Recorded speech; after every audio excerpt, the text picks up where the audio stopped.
অন্নপূর্ণা যোজনার ফর্ম প্রকাশ হয়েছে।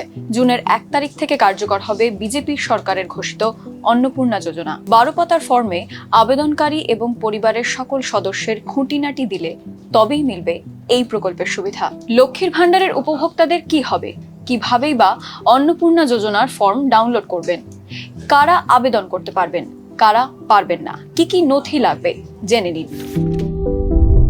19 মে সংশ্লিষ্ট প্রকল্পটি নিয়ে বিজ্ঞপ্তি জারি করে নারী ও শিশু উন্নয়ন এবং সমাজ কল্যাণ দপ্তর। নির্দিষ্ট পোর্টাল থেকে ফর্ম পূরণ করা যাবে।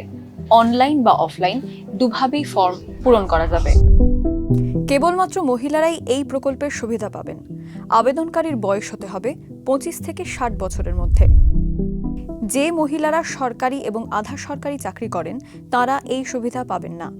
নিয়মিত বেতন, পেনশন যারা পেয়ে থাকেন এবং আয়কর দাতারা এই ভাতা পাবেন না। আবেদনকারীর নিজের এবং পরিবারের সমস্ত সদস্যের নাম, জন্ম তারিখ, ঠিকানা, আধার নম্বর, ভোটার কার্ডের বিস্তারিত তথ্য, ব্যাংক অ্যাকাউন্ট নম্বর, রেশন কার্ডের তথ্য, পেশা, শিক্ষাগত যোগ্যতা বিশদে জানাতে হবে। পরিবারের স্থাবর সম্পত্তি সংক্রান্ত নথি এবং তথ্য দিতে হবে। ফর্ম পূরণ করতে গেলে জানাতে হবে পরিবারে কটি গাড়ি বা মোটর বাইক রয়েছে। অন্য কোনো সরকারি প্রকল্পের সুবিধা আবেদনকারী বা পরিবারের সদস্যরা নিচ্ছেন কিনা সেই সংক্রান্ত তথ্য। আবেদনকারী বা পরিবারের সদস্যরা সিএএ-তে নাগরিকত্বের আবেদন করেছেন কিনা সেই তথ্য এবং এসআইআর এ নাম বাদ পড়া বা ট্রাইব্যুনালে আবেদন করেছেন কিনা সে সংক্রান্ত নথিও দেখাতে হবে। আবেদনকারীর তথ্যগুলি খতিয়ে দেখবেন ব্লক এবং মহকুমা স্তরের আধিকারিকেরা। শহরাঞ্চলের ক্ষেত্রে পুরো আধিকারিকেরা।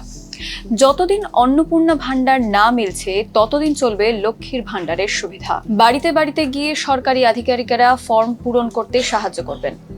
1 জুন থেকে শুরু করে 90 দিন পর্যন্ত অর্থাৎ 3 মাস পর্যন্ত চলবে ফর্ম পূরণের প্রক্রিয়া।